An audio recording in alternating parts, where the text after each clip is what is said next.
Hi, I'm Jim Gordon. And I'm Lita Leapins. And welcome to a special Whistler edition of Our City Tonight. Yes, and it happens to be raining in Whistler right now, but it's snowing up above. That's right. We're going to do a whole bunch of stuff. We're going to check out some great food. We're going to talk real estate, but we're primarily here for the Whistler Film Festival. We got lots of people to talk to. Let's get right to Our City Tonight here in Whistler.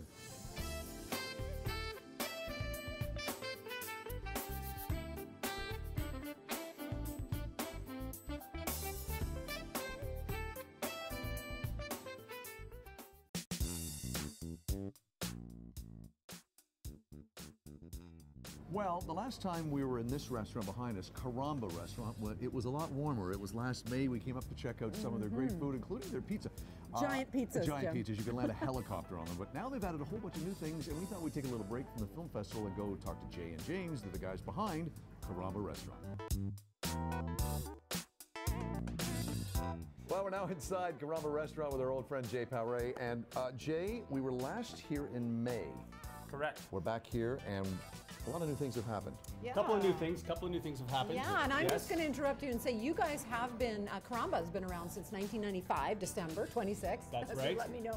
But you guys have been co-owners since 2014. So going on 6 years, that's a long run for any restaurant anywhere. It is a long run. You know, James, my nephew / partner, and I took this over 6 years ago, and it's been fantastic, and every day feels like day one. Well, and I also hear from the locals, they say that this is one of the best happy hours in the village, if not all of Whistler, but we'll get to that after. Well, we're going to get to that after filming for sure, I'm telling you right now. I know we'll talk about it after, but no, we'll talk about it for our viewers, sure, but then we're going to experience it, because that's the kind of host we are. Boy, we were here in the summer, and it was all about pizza, and your pizza nights and some other dishes, but you've got a couple staples. You've got one staple here, and of course some new additions we're going to talk about throughout this segment. Let's start with this classic for you guys. Obviously the iconic calamari that has been on the menu since 1995, and when we took over the restaurant, it was what everyone told us you could not change. Definitely do not take this off the menu. And why would we? It works. It's a phenomenal dish. It's very simple. It's very Spanish. It's done a la plancha, not breaded. Not deep fried, and people really, really love it. it's delicious and it's gluten-free, so I already had a bunch while I've been up here at Whistler. And we said to you last time too that a lot of people expect it to be breaded or have never had it not breaded, which is great. So please come experience the way it was meant to be. Yes. So let's go over there, and what do we have there in front of you? So a fairly new addition on the menu. This is our house-made ricotta. So all made in-house, as well as our toasted bread. We have a nice local Lillooet honey drizzled on top. Right. And it's become a new fan favorite for sure. Yeah, definitely. Nice touch. People love it. This is the biggie. We've got some people that are really curious to hear all about this last appetizer dish. Well, I mean, what says a cold, wintry, snowy ski day coming in and having a French onion soup? And I think we've taken it to the next level with French onion soup. It was quite a work in progress, as James would tell you. We were working on it for quite a while, and I believe we've mastered it. I would have loved to have been the taster for those. Yes. One of the things that you and I and Lita have talked about over the years, we've known you a very long time, is that, and James will probably jump in on this as well, about it's just not getting complacent with your menu. Never. And you're just proving it now, is you have to constantly be looking at ways to change, keeping the ones that the fan favorites have, but you got to add new things, right? Absolutely, and I think we're big on not being trendsetters or going with the trends that are out there so much, but definitely looking for the freshest ingredients that are working with people, what people want nowadays. And can we talk about your happy hour before we bring James on to talk about some of the main courses? Certainly. And what makes, I mean, the prices for one thing, but extraordinary food. Can you give us a little overview of the audience and overview? Sure. We have about 8 items right now that we're doing for our happy hour. You can select 3 of them for $20. One of them even being a full-size margarita pizza, which we usually sell for. And these are big size pizzas. We've alluded to 10-inch pizzas, and then all the other ones are for sharing. And like I said, 3 for $20, great deal.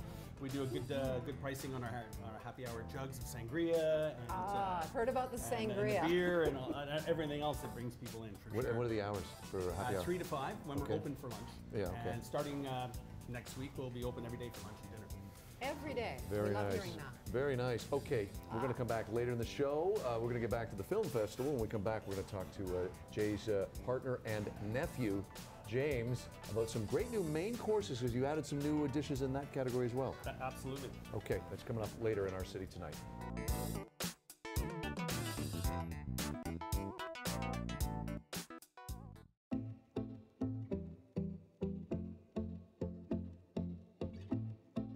Well, we got Simon Pegg here on Our City Tonight. We got a few minutes with him. You're all in Whistler right now, Simon, talking about your, I got to tell you, a powerful new film called Lost Transmissions. For our viewers out there, can you tell us a little bit about your character, Theo, who is a successful music producer, but suffers from schizophrenia? Yeah, it's a film by Catherine O'Brien. She wrote and directed it, and it's based on a true story, or based on something that happened to her with a friend of hers. In the film, Theo is a music producer who sort of takes this young chanteuse under his wing, a woman who he sees has great potential as a singer, but she's kind of holding it in a little bit, and he decides to help her develop her talents. But at the same time, Theo, who's suffering from a medicated schizophrenia, so he's okay whilst he's on his medication, decides to come off his meds because he feels like it might be inhibiting him in some way. And so then descends into the, into the inevitable schizophrenic break. And Hannah, Juno Temple's character, sort of is there on hand to try and bring him through it. All his friends who've been with him for years are almost weary of it now because it's happened to him so many times. But she sort of like sticks by him. So it's their kind of journey through the underbelly of LA where Theo's having this break. Can you talk a bit about the research you did? Because there's so many just powerful little moments in this movie. And I mentioned to you yesterday on your red carpet about the moment that really struck me was when he was working in the studio. Yeah. And it's like, wow, look what this guy's doing with our music. Oh my God, what is he doing with it? Just in literally the blink of an eye. Yes, yes. Can you talk a bit of some of the things you learned in preparing for this character? Absolutely. Well, there's that cliche about, creativity and madness are kind of sort of bedfellows in a way, and you look at some of the great artists, and a lot of them suffer from mental health issues of some kind. Van Gogh, whoever might have channeled something of their, whether it's bipolar or schizophrenia or depression, into their work. The cliche is that it helps, and in some respects it can, for a split second, create some kind of interesting outcome, but ultimately it can only be a hindrance. And I think with Theo and his schizophrenia, it gives him a super awareness of sound and things, and for a moment that might help him create an interesting sound, but all too soon it's gone into the realms of utter chaos. And so Catherine really liked that idea of exploring whether or not that's a true thing or it's just a bit of a cliche, and I think it's probably the latter. And also your character, I've never seen this before in film, where your character really knows how to, for lack of a better phrase, play the system. In that he's in there, Juno Temple's character has taken him in, and he can play the doctor. Yes, by saying, oh, it was hydration. Or, and it's because it's a real commentary, this film is, on the state of mental health care in America, and we could say the same thing in our country. And it's interesting to see Theo go through that journey where he's in there, but they can get out very easily. Yeah, because, delusional people are sometimes incredibly lucid and are able to manage their situation, and of course they're not going to submit themselves for being held in care, because they probably think they're going to be murdered in there because of the paranoia. So they'll quite easily just pretend that they're sane, which is where the problem lies, because if you have to submit yourself for care, a lot of people are never going to do that. And unless you are in a system which allows people to submit you for care, like in the UK, you can be sectioned, you can be, you can take someone to a hospital and say this person is a danger to themselves and others. They need to be looked after for a period of time. Whereas, other places, they ask you, are you a danger to yourself and others? No. Well, then you can go. And of course, they're not. Well, this is a fantastic film. One of the great things I've enjoyed about your career over the years is there's just such a variety of performances you've given on the acting landscape. You're not just pigeonholed into one category. And personally, I think that's what's allowed your career to go along so long, is you take on challenges. We're going to talk more with Simon in a longer version of this interview on our YouTube channel, but you can check out Lost Transmissions, which will be in theaters, and I'm sure on pay TV and everything else in our country in 2020. But go to our YouTube channel to see more of our interview with Simon right now.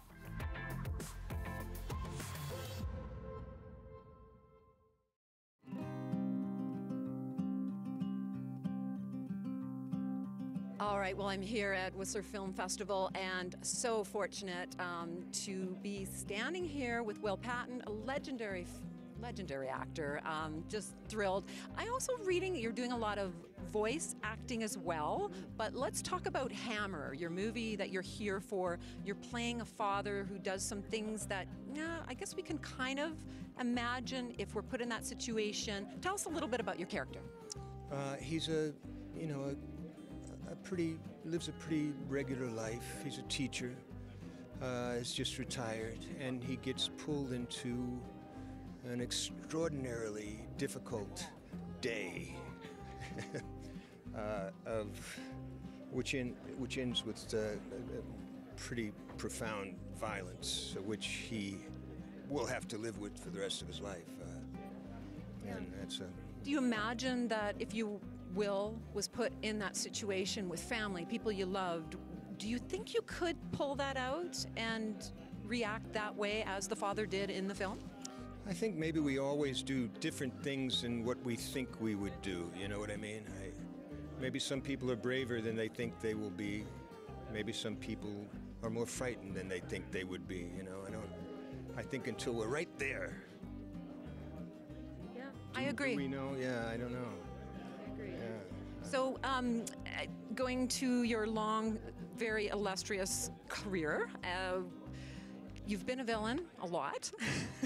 Okay, sorry to break that to you, but you've never been boxed into one character, and I guess that is why your career's been so long and impressive. So can you tell us what you look for in a script or in a particular character to take on that movie? Something that interests me, you know, something that intrigues me, something that maybe I've been thinking about in life that the film or the script has a touchstone for me, or someone that's going to be directing it that I'm interested in, someone who's going to be acting in it that I'm interested in, someone who's going to be filming it that I'm interested in,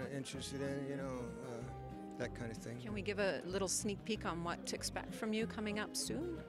Well, I just did my second David Gordon Green Halloween, and I just finished a movie called Borderline, and there's also, I just recorded this book by Bob Dylan called Tarantula that he wrote in 1965, which is pretty amazing. Well, I read that you're chosen for your voice because it's sibilant. It's sibilant Southern accent. That you have a hissing sound to your voice. Do I? Can you give us an example? I have no idea what they're talking about. I really don't. To me, that's a funny thing to focus on, but, Well, you got a great voice. You're a great actor. Thank you for spending time with us today. We certainly appreciate it. I'm glad to be here. Okay.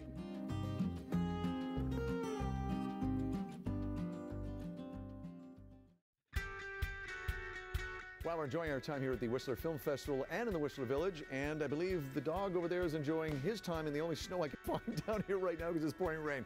Anyway, it's time to check in with our real estate expert, Matt Kerr. He is with Lida right now to talk pricing, housing, and introduce some new people here to our Real Talk real estate segment. Lida.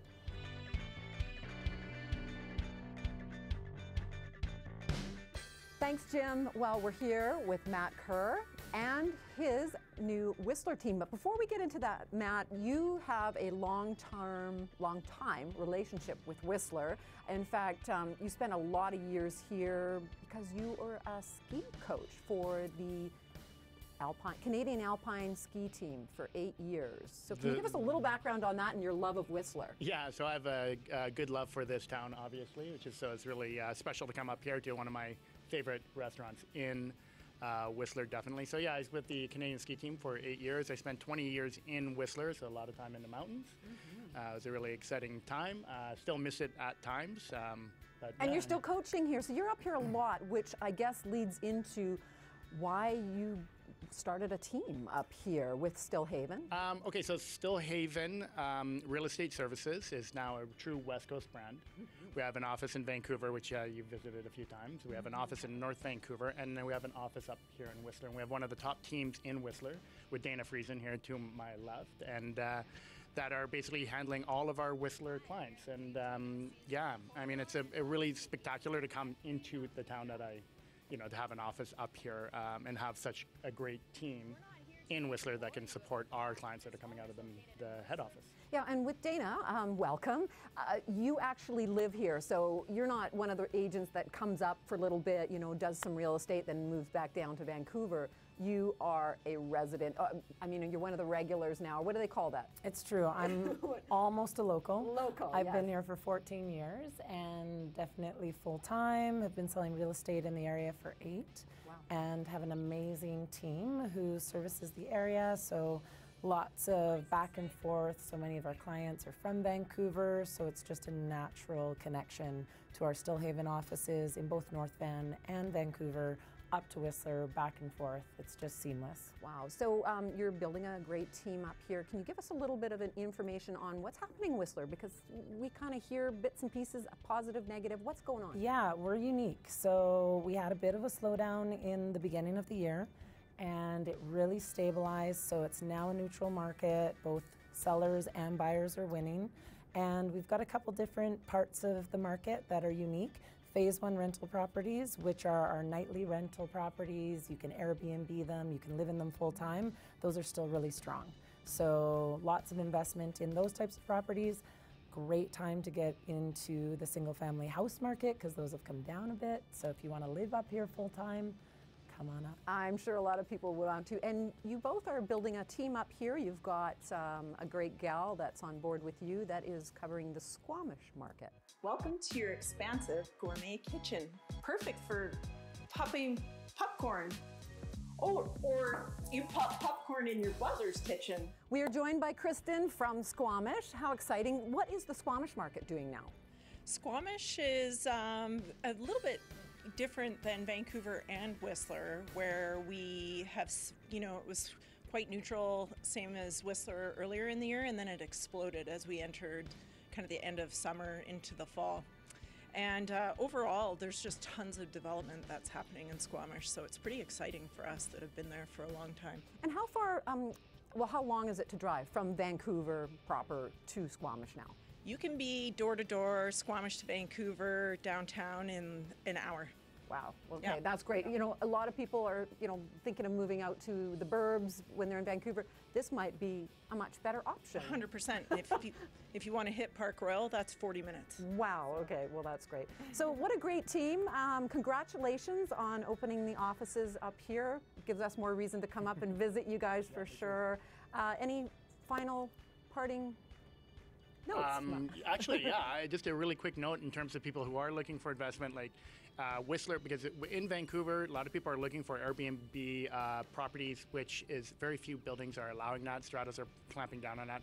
Like Dana said, there's an option up here for that. And then as well, talking about Squamish, I've been saying it for years, and is that if you have to move out to the suburbs like a Surrey, look at Squamish. Squamish is it's an easy drive. It's super healthy environment. It's got great restaurants. It's developing. It's up and coming, and it's definitely more than a drive-by up to Whistler or down to Vancouver. It's a growing community. So those are two major things for looking up the corridor. Wonderful. Well, thanks everybody for joining us, and thanks Tokyo Tom for letting us film in his great restaurant here at the Westin.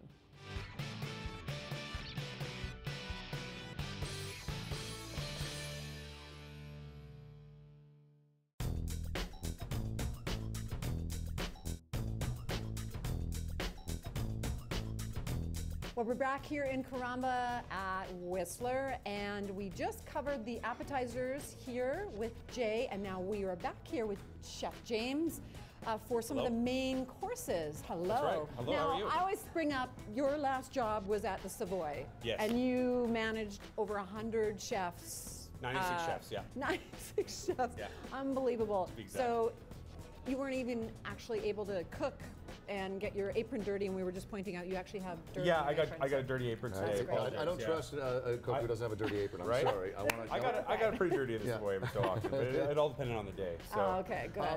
When we were here last spring, in a lot nicer weather, we might add, we were talking a lot about pizzas and appetizers, but as Jay alluded to, and you're going to follow up on, Right. You guys have added some new things on the menu. You're always looking to add things by keeping fan favorites, but we've added some new things for the winter season. I mean, you know, our menu's always evolving, right? Right. It's always kind of expanding and going with the seasons and doing whatever we can. This one's been a new addition to the Chiapino. It's absolutely fantastic. We have albacore tuna grilled. We have some seared scallops. We have some clams in there with our house-made sourdough and a nice saffron tomato broth. Oh, wow. It's very lovely. So it's a little bit of it's becoming quite a favorite among locals, and a lot of the people are coming to town. What inspired you to do this? This is kind of different for Whistler, isn't it? Well, you know, it's rustic, it's fresh, it's also full of flavor, and it's right to the point of what Kurama is, right? I mean, we're all about great food, great value, and everyone having just a great time, right? Because that's what we're about here at Kurama.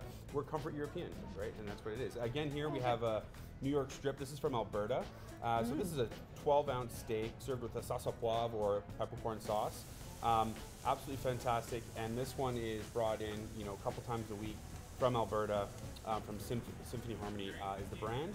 And it's a AAA premium cut. So it's the top tier of the AAAs. And that looks great. And you said that this is very popular. Is there a lot of decisions that you and Jay go into something like this? To me, seems like just a simple, yeah, we should have this. Yeah, I mean, the decision-making stuff. We cook a couple of steaks up and we eat some steak and we decide that what one tastes best, right? I mean, you're not digging ditches. Yeah, it's not that bad. Okay. Yeah, we're not digging ditches. I mean, but it's fantastic. And for us, it's like it's you know, we actually do sit there and try 3 or 4 different portions of meat before we figure out what the right one is. So, you know, it's important that the guests come and have a great experience, but also when they come back, they have a great experience. Yeah. Wonderful. Again, we should remind viewers, Jay mentioned earlier, you've got a fantastic happy hour. Can you tell us a little bit about that? Yeah, the happy hour has really kicked off.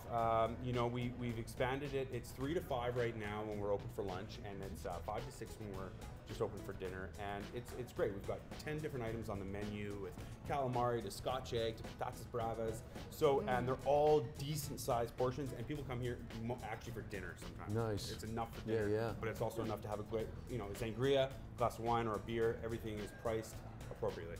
Great. Well, sounds good. We love eating here. Thank you for again having us. Thanks for having me. There's a few steaks on the menu though. Just there is a few steaks. Yeah, we've got four to choose from. So we've got an 8-ounce beef fillet. We've got a prime 10-ounce ribeye, and we have a wild boar chop, which is about 12 ounces as well. I can see Jim's drooling. No, and then also a selection of sauces and some great sides. I noticed on your menu, you selection of sauces. Selection of sauces, yeah. It's important. Everyone likes something a little different. Maybe people like a couple different sauces. Sure. And the sides are fantastic, and there's no butter in any of it. Well, no, there's a lot of butter. No. Nice try. Okay, James and Jay, the owners here at Kurama Restaurant, right in the heart of Whistler Village. It's close to everything, so come check them out this winter and, of course, in the spring. And please, we didn't talk about it today, but they got great pizza here, too. So come check these guys out here at Whistler's. Kurama. Thanks to Jay and James, and we're going to get back to the Whistler Film Festival.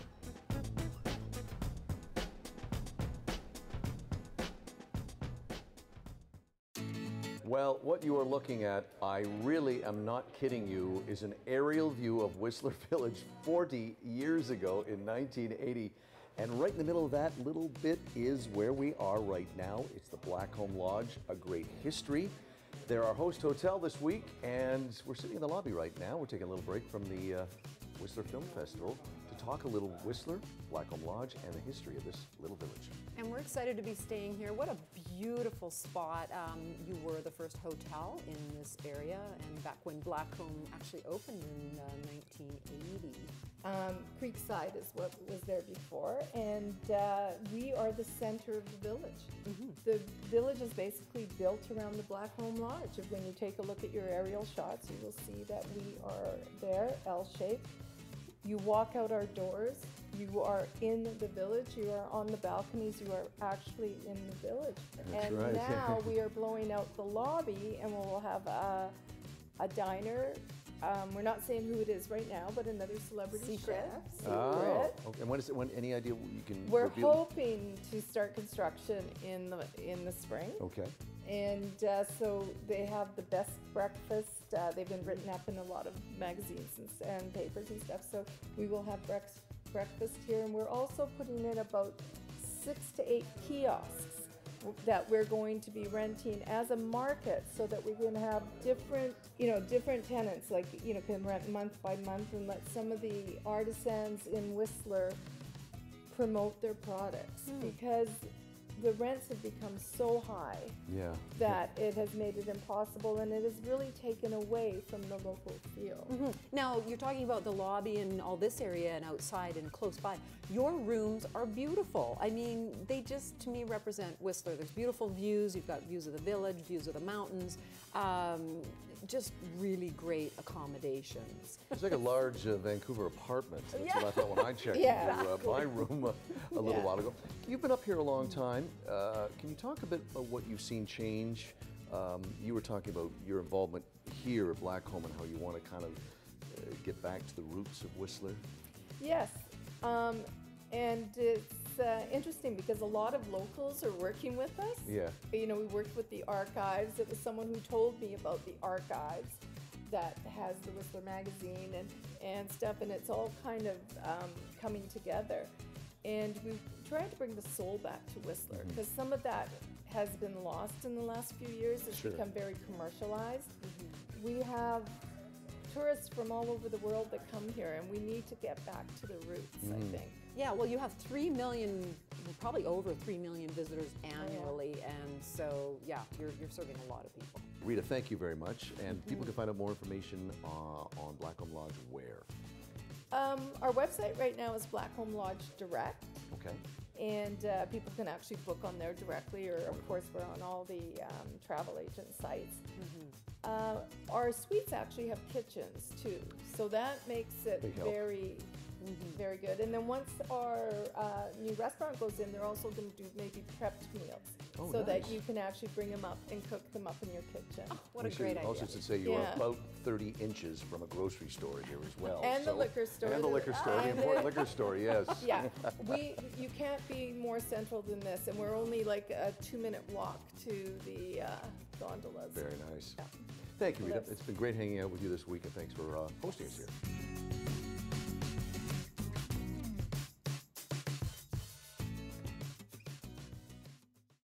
Well, we've had a great time here at Whistler, and now we're wrapping up the show. Yes, in the exact same spot where we started the show. Isn't it fantastic? We've had a great time in Whistler. Don't forget to check us out on our YouTube channel, past episodes. You can also see us on social media. Where, Lita? We can be found on Twitter and Facebook, as well as Instagram. Please follow us at Our City Tonight. Makes sense. I'm Jim Gordon. And I'm Lita Leapin. We'll see you on the next edition of Our City Tonight. While in Whistler, Our City Tonight stayed at the Blackcomb Lodge, located conveniently in the heart of Whistler Village. Sponsorship for the Health and Wellness segment is provided by Enerex Botanicals Limited. Inside Real Estate segments are brought to you by Team Kerr, real estate advice for life. Some of my clothing has been provided by Emile Clothing Company, located in downtown Vancouver and online. Some of my clothing has been provided by Blushing Boutique, located in downtown Vancouver and online. Youngblood Mineral Cosmetics provided by Soluzione Spa Products.